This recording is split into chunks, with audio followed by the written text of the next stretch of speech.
రుద్రని అయితే అలా చూస్తూ ఉంటుంది. ఇక రాజు ఆఫీస్‌కి రెడీ అయ్యి వస్తూ ఉంటాడు. ఇక అపర్ణ రాజుకాసి అలా చూస్తూ ఉంటుంది. అలా చూస్తూ రాజుతో ఇలా అంటూ ఉంటుంది.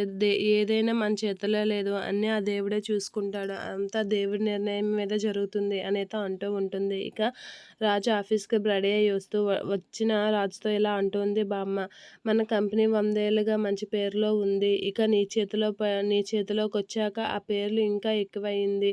ఇక అది నువ్వే చూసుకోవాలి రాజు. ఆ పేరు ఎప్పటికీ కిందకి పడిపోకూడదు. అదంతా నీ చేతుల మీదుగానే ఉంది అని చెప్పి బామ్మ అయితే చాలా హ్యాపీగా రాజుతో చెప్తూ ఉంటుంది. ఇక రాజు అయితే ఆ మాటని వింటూ సరే అని చెప్పేసి అనుకుంటూ ఉంటాడు. ఇక రుద్రాని అయితే అనామికకి ఫోన్ చేసి ఇక రాజు కంపెనీ పట్టాలు పట్టుకొని మళ్ళీ కంపెనీ బాధ్యతలు తీసుకొని కంపెనీకి వస్తున్నాడు.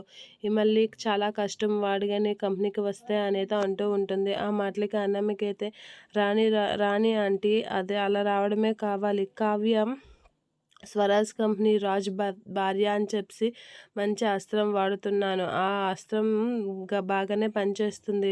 సిద్ధం చేశాను అస్త్రాన్ని అని చెప్పేసి అనామిక రుద్రానితో చెప్తూ ఉంటుంది. అలా వాళ్ళిద్దరు కంపెనీ గురించి మాట్లాడుకుంటూ ఉంటారు. ఇక రాజు అయితే కోవిలికి వెళ్ళి మొక్కుకోవాలని అయితే అనుకుంటూ ఉంటాడు. ఇక కావ్య కూడా అదే టైంలో గంట కొట్టడానికి వెళ్తారు. ఇద్దరు ఒకేసారి గంట కొట్టడం చూసి కావ్య రాజుని చూసి తలదించుకొని చాలా పొగరుబోతెందుకు కోవిలికి వచ్చింది అని అనుకుంటుంది. కావ్య రాజుకాసి అలా చూస్తూ ఉంటుంది.